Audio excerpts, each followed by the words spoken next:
Hello everyone, welcome back to the homestead. Tonight I'm making what I call Chuckwagon stew, sort of with a modern twist. Okay, I pre-cooked carrots in the microwave because carrots take so long to cook, and now I'm adding them to this pan. I'm just going to let them boil a little bit while I pre-cook these potatoes. This is just white potatoes with white onion. I've seasoned it with salt, pepper, and some margarine. And I use these, I forgot the name of it. Anyway, microwave pot with a top. And I'm going to microwave this for about 5 minutes. Okay, here we go. This is called Pampered Chef. That's the name of the pots. Pampered Chef. Microwavable. So we're going to go with 5 minutos. And there it goes. Put a little butter in my carrots.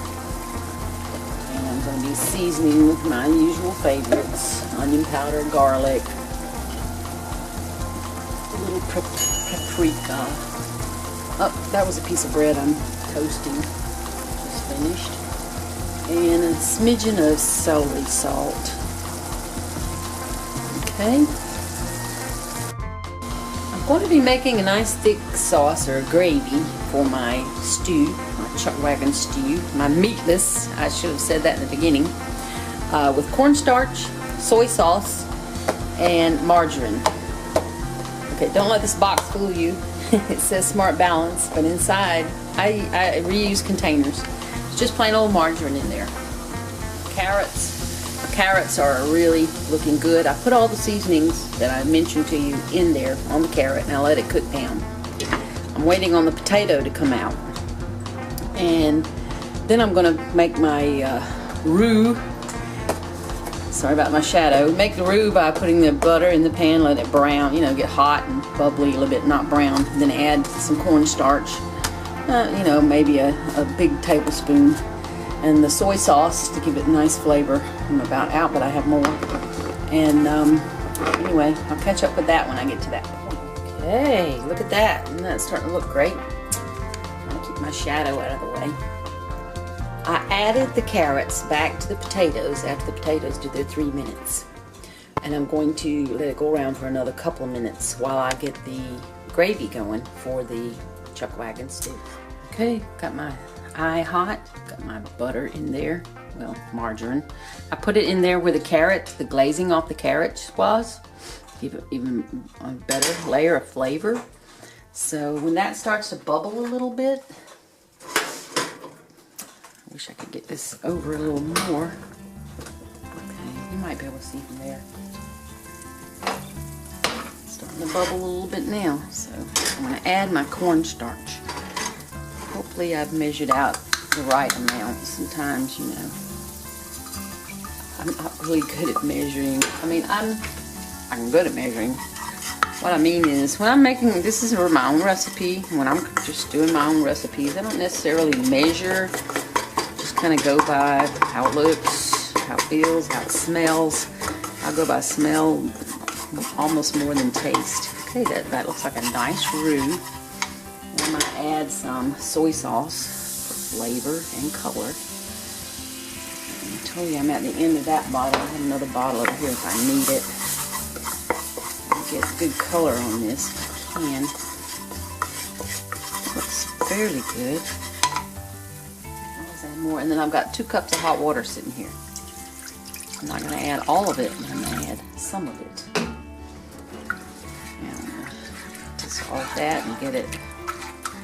And inside that, not with the cornstarch, I had salt, pepper, and some more of the same seasonings that I had put in the carrots.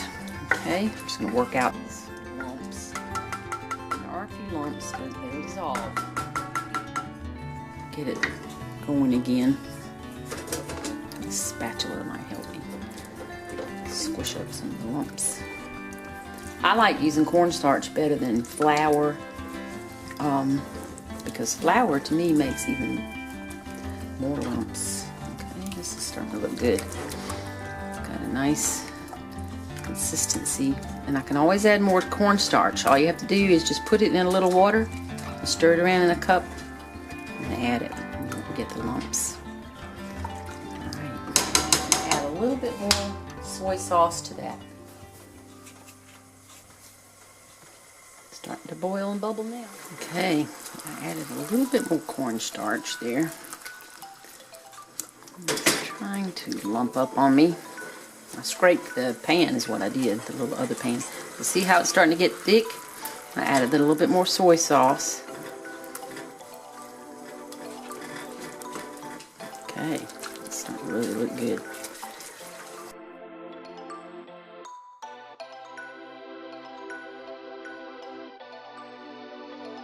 Be adding more water because the thing here is I'm not making like a really thick gravy. I'm just making a little bit of a thickness. My potatoes, my carrots are off the pre-cooking now, and I'm going to add them to the liquid. Hopefully without too much. Now is it starting to look like a Chuckwagon stew? All right.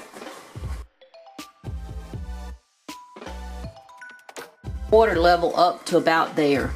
So what I'm planning to do is just, once it gets really hot again, I'm going to put a top on it. You see my little gravy up in there? That's so flavorful.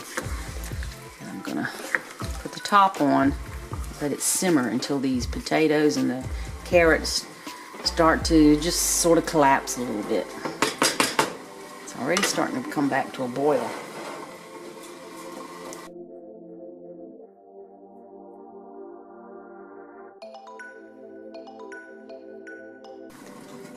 I've had it simmering for about 15 minutes, and I added some of my fresh herb oregano that I grow myself to the top. Put it down there. Still not breaking down yet.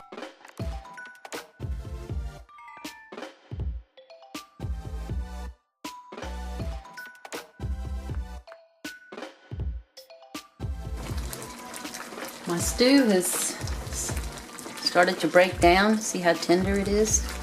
Everything's nice and tender, and I've got a nice gravy on there. You can see that. It's not real thick, but it's just really savory.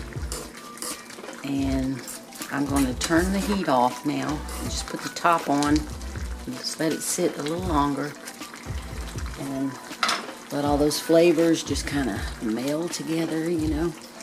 Isn't that beautiful? And trust me, it's going to be delicious. The carrots are going to be sweet.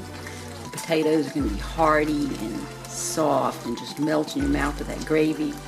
And the onion in there is just going to set off the flavor. It's just going to be awesome. I'm going to eat it with a nice piece of bread and maybe some sliced tomato. Here we go. There's my Chuckwagon stew, ready to eat. Got a nice piece of bread I'm going to eat with it. Sorry about the shadows. It's nighttime, so there's shadows in here. Anyway, it's going to be delicious. I can't wait to chow down.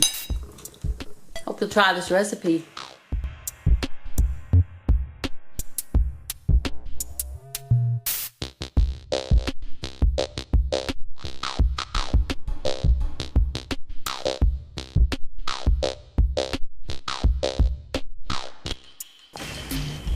As promised, here's my tip.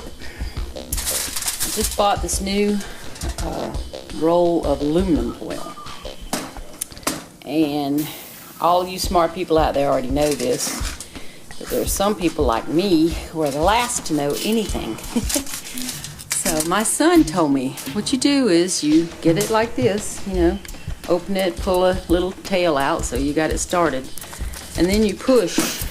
Let me put the camera down. See that little indentation right there? You push. If you can, you push that in.